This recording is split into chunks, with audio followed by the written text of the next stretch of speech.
वानर राज ने जब ये कलह देखा तो वह चिंतित हो गया। उसने सोचा यह कलह किसी दिन सारे बंदर समाज के नाश का कारण हो जाएगा। कारण यह कि जिस दिन कोई नौकर इस मेंढे को जलती लकड़ी से मारेगा, उसी दिन ये मेंढा घुड़साल में घुसकर आग लगा देगा। इससे कई घोड़े जल जाएंगे। जलन के घावों को भरने के लिए बंदरों की चर्बी की मांग पैदा होगी। तब हम सब मारे जाएंगे। इतनी दूर की बात सोचने के बाद उसने बंदरों को सलाह दी कि वह अभी से राजगृह का त्याग कर दे। किंतु उस समय बंदरों ने उसकी बात को नहीं सुना। राजगृह में उन्हें मीठे मीठे फल मिलते थे। उन्हें छोड़कर वे कैसे जाते। उन्होंने वानर राज से कहा कि बुढ़ापे के कारण तुम्हारी बुद्धि मंद पड़ गई है। हम राजपुत्र के प्रेम व्यवहार और अमृत समान मीठे फलों को छोड़कर जंगल में नहीं जाएंगे। वानर राज ने आंखों में आंसू भरकर कहा, मूर्खों, तुम इस लोभ का परिणाम नहीं जानते। यह सुख तुम्हें बहुत महंगा पड़ेगा। यह कहकर वानर राज स्वयं राजगृह छोड़कर वन में चला गया। उसके जाने के बाद एक दिन वही बात हो गई जिससे वानर राज ने बंदरों को सावधान किया था। एक लोभी मेंढा जब रसोई में गया तो नौकर ने जलती लकड़ी उस पर फेंकी। मेंढे के बाल जलने लगे। वहाँ से भागकर वह अश्वशाला में घुस आया। उसकी चिंगारियों से अश्वशाला भी जल गई। कुछ घोड़े आग से जलकर वहीं मर गए। कुछ रस्सी तुड़ाकर शाला से भाग गए। तब राजा ने पशु चिकित्सा में कुशल वैद्यों को बुलाया और उन्हें आग से जले घोड़ों की चिकित्सा करने के लिए कहा। वेदों ने आयुर्वेद शास्त्र देखकर सलाह दी कि जले घावों पर बंदरों की चर्बी की मरहम बनाकर लगाई जाए। राजा ने मरहम बनाने के लिए सब बंदरों को मारने की आज्ञा दी। सिपाहियों ने सब बंदरों को पकड़कर लाठियों और पत्थरों से मार दिया। वानरराज को जब अपने वंश से का समाचार मिला तो वह बहुत दुखी हुआ। उसके मन में राजा से बदला लेने की आग भड़क उठी। रात दिन वह इसी चिंता में घुलने लगा। आखिर उसे एक वन में ऐसा तालाब मिला जिसके किनारे मनुष्यों के पद चिन्ह थे। उन चिन्हों से मालूम होता था कि इस तालाब में जितने मनुष्य गए हैं सब मर गए, कोई वापस नहीं आया। मैं समझ गया कि यहाँ अवश्य ही कोई नरभक्षी मगरमच्छ है।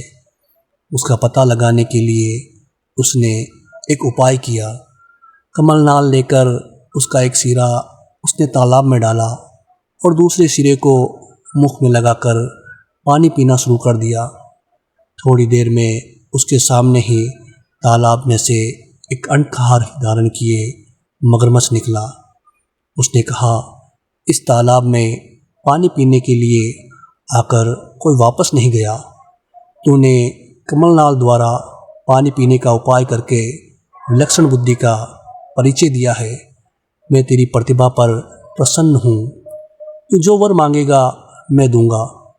कोई सा एक वर मांग ले। वानरराज ने पूछा, मगरराज, तुम्हारी भक्षण शक्ति कितनी है? मगराज ने कहा, जल में मैं सैकड़ों सहस्त्रों पशु या मनुष्यों को खा सकता हूँ, भूमि पर एक गीदड़ भी नहीं। वानरराज ने कहा, एक राजा से मेरा वैर है। यदि तुम ये कंठार मुझे दे दो तो मैं उसके सारे परिवार को तालाब में लाकर तुम्हारा भोजन बना सकता हूँ। मगरराज ने कंठार दे दिया। वानरराज कंठार पहनकर राजा के महल में चला गया। उस कंठार की चमक दमक से सारा राजमहल जगमगा उठा।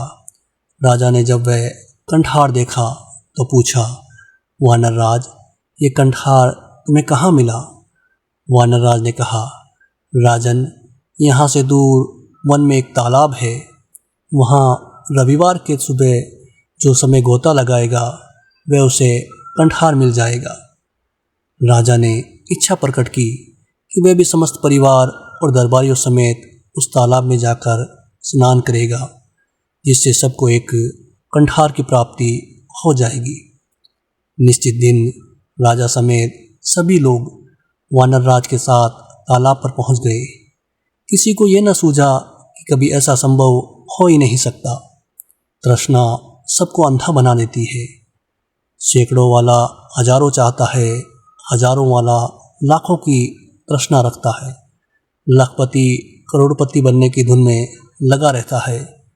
मनुष्य का शरीर जरा जीर्ण हो जाता है, लेकिन तृष्णा सदा जवान रहती है। राजा की तृष्णा भी उसे उसके कालमुख तक ले गई। सुबह होने पर सब लोग जलाशय में प्रवेश करने को तैयार हुए। वानर राज ने राजा से कहा, आप थोड़ा ठहर जाएं, पहले और लोगों को कंठार लेने दीजिए। आप मेरे साथ जलाशय में प्रवेश कीजिएगा। हम ऐसे स्थान पर प्रवेश करेंगे जहां सबसे अधिक कंठार मिलेंगे।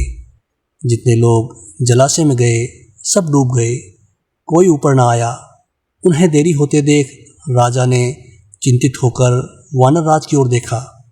वानर राज तुरंत वृक्ष की ऊंची शाखा पर चढ़कर बोला, महाराज, तुम्हारे सब बंधु बांधवों को जलाशय में बैठे राक्षस ने खा लिया है। तुमने मेरे कुल का नाश किया था, मैंने तुम्हारा कुल नष्ट कर दिया। मुझे बदला लेना था, ले लिया। जाओ, राजमहल को वापस चले जाओ। राजा क्रोध से पागल हो रहा था, किंतु अब कोई उपाय नहीं था। वानर राज ने सामान्य नीति का पालन किया था। हिंसा का उत्तर प्रतिहिंसा से और दुष्टता का उत्तर दुष्टता से देना ही व्यवहारिक नीति समझता था। राजा के वापस जाने के बाद मगरराज तालाब से निकला। उसने वानर राज की बुद्धिमत्ता की प्रशंसा की।